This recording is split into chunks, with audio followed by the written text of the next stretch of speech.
Hey everyone, today we're unboxing From the Last Jedi, Kylo Ren. Let's get into this guy. Alright guys, here we are in the toy studio with Kylo Ren from The Last Jedi. And, well, before we get into ripping this thing open, I'll just go ahead and show you what the packaging looks like all around.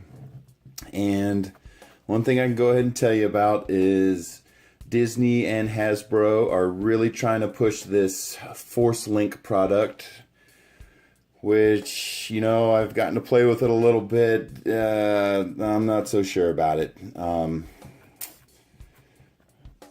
don't know about that thing. But anyway, we're looking at Kylo Ren right now, so we'll look at that later. I made a review video of that thing. You can go check it out. But let's unbox Kylo Ren. That's what I want to do. So let's get into this guy. Okay, and I can already see, looking through the packaging,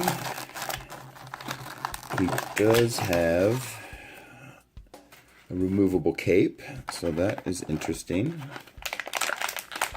Alright, now the real test of a good figure. Does it stand on its own? Yes, it does. And we're trying to get the cross-barred lightsaber out of here. And there we go. There you see it. And let's just look at Kylo a little bit closer up. And there, of course, you can see prominently his scar. And he has his grump face on. And, of course, the long cloak.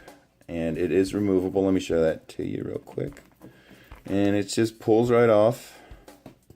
And it just lays on top of his shoulders. There's nothing fancy about it. It's just a flexible piece of plastic. And let's see, how does he hold this lightsaber? See how well he does that. Alright. Pretty good. It's in there nice and firm. I always appreciate it when the accessories interact well with the figure.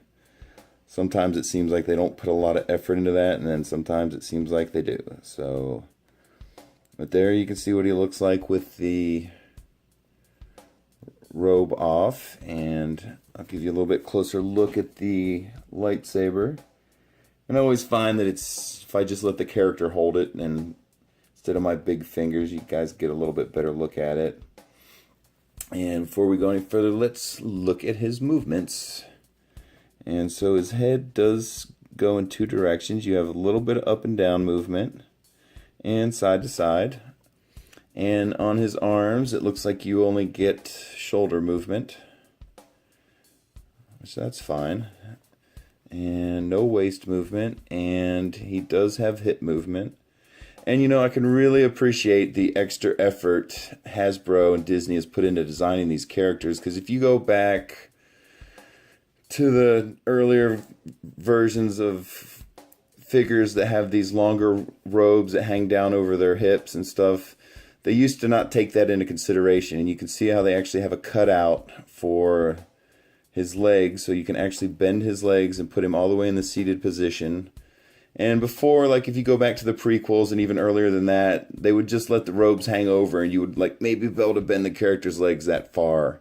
And it was a little frustrating at times, and I just appreciate that they're putting the extra effort in to make a little bit higher quality figure. You know, especially as they do charge a little bit more for them now than they used to as well. So, you know, but hey, if they're going to put the extra effort in to make it a little bit higher quality, you know, as a collector, I don't mind maybe paying a little extra. So, but there he is, everyone, in all his grumpy glory. It is Kylo Ren. And let's see how hard it is to get this cape back on. And you do have to work it around his hair here, so. Whoops. Didn't mean for that to happen. But it is easily rectified. No problem. Whoa.